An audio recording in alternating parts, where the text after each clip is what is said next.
नमस्कार, प्रणाम। हम हैं अनुराग रंजन। खबर भोजपुरी के भोर के 10 बड़ खबरन के बुलेटिन में रउआ सभे के स्वागत बा। दुर्गा पूजा में राजद के याद आ रहल बा महाभारत।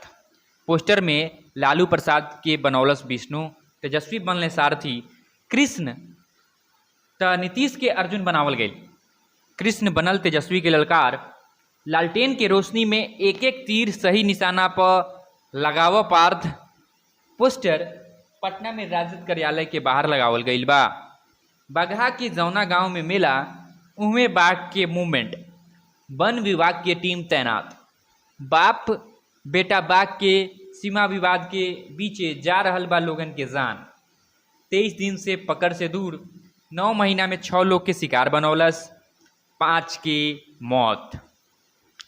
उत्तर प्रदेश के राज्यपाल आनंदीबेन पटेल और मुख्यमंत्री योगी प्रदेश के लोगन के विजयादशमी के शुभकामना दियल लो। अधर्म पर धर्म, बुराई पर अच्छाई, असत्य पर सत्य के विजय के प्रतीक पर्व बतौले सीएम योगी। गोरखपुर में मिलल स्वाइन फ्लू के पहला मरीज, बीआरडी के डॉक्टर निकलने पहला संक्रमित। 7 दिन से बुखार रहे, डेंगू मलेरिया के रिपोर्ट निगेटिव रहे। झारखंड के टाटा नगर से पटना तक चली तेजस, 7 घंटा में पूरा करी सफर। सेमी हाई स्पीड तेजस अभी मुंबई, दिल्ली और मार्गन पर चल रहल बा। नोबेल पुरस्कारन के ऐलान शुरू। मेडिसिन खातिर स्वीडन के सावेंतो पावो के मिलल पुरस्कार। उनका ई पुरस्कार जीनोम और मानव विकास से संबंधित रिसर्च खातिर मिलल बा। 7 अक्टूबर के शांति के नोबेल पुरस्कार के हुई घोषणा। भारत में घुसल ईरानी विमान में बम के सूचना। सुखोई फाइटर जेट सुरक्षित सीमा से बाहर छोड़लस। भारत के एयर स्पेस में 2 घंटा रहल विमान। भारत सरकार दिल्ली और जयपुर में लैंडिंग के ना देले रहे अनुमति। ईरान से उड़ल विमान पाकिस्तान के रास्ता भारत में दाखिल भइल रहे। जेईई पेपर लीक मामला में रूसी नागरिक हिरासत में, दिल्ली एयरपोर्ट से पकड़ल गई। 2021 में भइल परीक्षा के दौरान सॉफ्टवेयर हैकिंग के बा आरोप। कजाकिस्तान से भारत आवत घड़ी भइल गिरफ्तारी, सीबीआई के हवाले कइल गईल।